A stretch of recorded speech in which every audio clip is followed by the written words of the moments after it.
존경하는 국민 여러분, 안녕하십니까?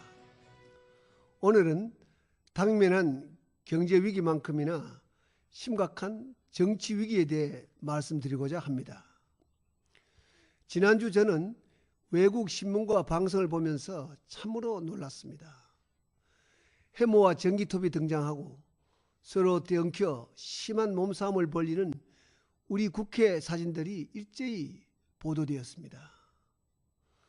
그런 사진도 부끄러웠지만 사실 제가 더 충격을 받은 것은 이런 기사 내용이었습니다. 국회에서 폭력은 한국에서는 처음 있는 일이 아니고 한국 특유의 거친 민주주의를 보여주는 것이다. 해외 토픽감으로 소개되는 그런 폭력이 대한민국 국회에서는 흔한 일이라고 하는 기사를 보았습니다. 어떻게 이런 민주주의인데 이렇게 국제적인 경멸의 대상이 되다니 대통령으로서 정말 부끄러웠습니다. 회의실 문을 부수는 해머가 대한민국 민주주의를 때리고 제 머리와 가슴을 때린 것 같이 아팠습니다. 금년 우리는 OECD 강요회의 의장국이 되었습니다. 그리고 G20 정상회의의 공동 의장국으로서 어떻게 이런 모습을 가지고 의장 역할을 할 수가 있을까? 정말 앞이 캄캄했습니다. 선진 인류 국가는 결코 경제적 GDP만 올라간다고 이룰 수가 없습니다. 정치의 선진화가 따라주지 않으면 선진화는 없습니다. 국격이 높아지지 않으면 선진화는 불가능합니다. 국민 여러분, 요즘 나라마다 국가의 브랜드 가치를 높이기 위해 치열하게 경쟁하고 있는 것 여러분 잘 아시죠?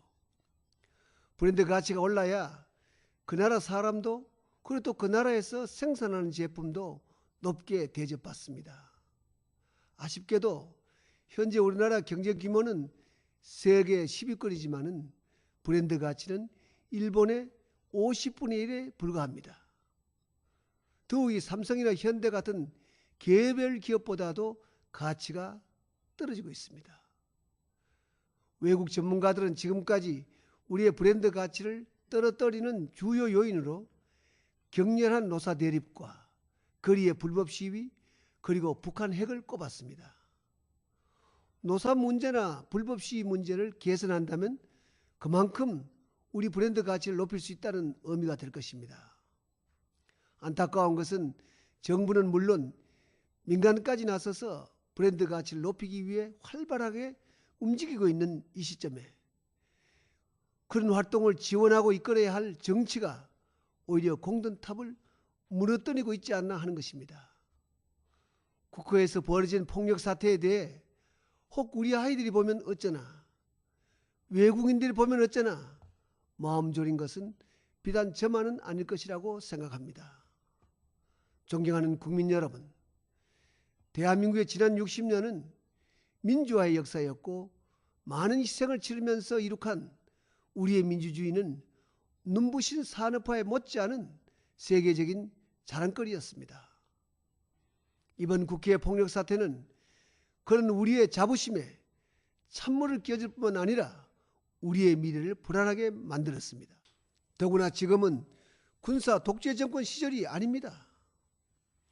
독재에 대항할 마땅한 방법이 없어서 저항권을 행사했던 시절과 이미 직선제를 통해서 5번의 대통령을 배출하고 선거를 통해 민의를 얼마든지 반영할 길이 열려있는 오늘의 대한민국은 분명히 다릅니다. 국회는 언제 어떤 경우에도 평화와 법질서의 상정이자 보루가 되어야 합니다. 온 국민이 지켜야 할 법을 만드는 국회에서 법을 무시하고 지키지 않는다면 과연 어떻게 법치주의가 바로 설 수 있겠습니까? 하루 벌어 하루 사는 서민들은 일 때문에 잠시 가게 앞에 세워놓은 자동차도 딱지를 떼고 반복하면 면허정지까지 당하지 않습니까? 저는 미국 워싱턴의 한국전 참전공원을 찾았을 때 그곳에 새겨진 글귀를 지금도 잊지 않고 있습니다. 부득이 영어로 옮기면 Freedom is not free. 자유는 공짜로 거저 얻어지는 것이 아니고 또한 자기가 하고 싶은 대로 하는 것이 아니라는 의미일 것입니다. 자유민주주의에는 희생과 책임이 반드시 따르는 것입니다. 이번 사안도 그냥 그대로 흘려버리면 정치 발전이 없을 것입니다. 국민은 실망하고 있지만 그러나 이번 일을 국회 스스로 개혁하는 기회로 삼는다면 국민들은 다시 희망을 가질 수가 있을 것입니다. 대통령으로서 저도 이번 일에 대해 자유로울 수 없다는 사실 잘 알고 있습니다. 그런 면에서 저는 국민 앞에 다시 한번 제 결심을 다지고자 합니다.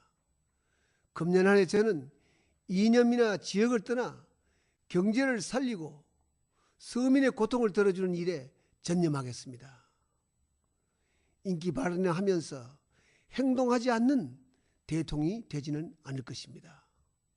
하지만 대통령으로서 무슨 정책을 내놔도 계속 반대만 하는 사람들을 보면서 정말 답답함을 느낄 때가 많습니다. 사실 정부가 작년 말에 1분기나 앞서 업무 보고를 받고 예산 집행도 서두르고 있지만 여야 대립으로 법안 처리가 늦어지는 바람에 그 효과가 반감되고 있습니다. 금년 1분기 3개월, 2분기 3개월, 6개월이 경제가 가장 어려운 시기이고 그래서 법안 처리가 더더욱 시급합니다. 법안 처리가 늦어지면 그 피해는 고스란히 국민들에게, 특히 서민들에게 돌아갈 것입니다. 분열을 조장하고 통합을 가로막는 정치적 양극화야말로 경제적 양극화 못지않게 우리 사회의 심각한 문제이자 극복해야 할 과제가 아닐 수가 없습니다. 사랑하는 국민 여러분, 대통령으로서 저는 여러 차례 선진 인류국가를 향한 꿈을 말씀드렸습니다. 제가 생각하는 인류국가는 잘 사는 사람들이 많은 나라만은 아닙니다. 존경받는 사람들이 많은 나라, 국민 한 사람 한 사람이 대우받는 세계 시민이 되는 나라가 바로 제가 꿈꾸는 선진 인류국가입니다. 이를 앞장서 만들어내는 가장 큰 원동력은 역시 정치입니다. 정치를 바로 세우는 정치개혁이 말이 아니라 이제 실천으로 이어져야 할 이유가 바로 여기에 있습니다. 국민 여러분들께서도 이를 위해 뜻을 모아주시길 간절히 바랍니다. 감사합니다.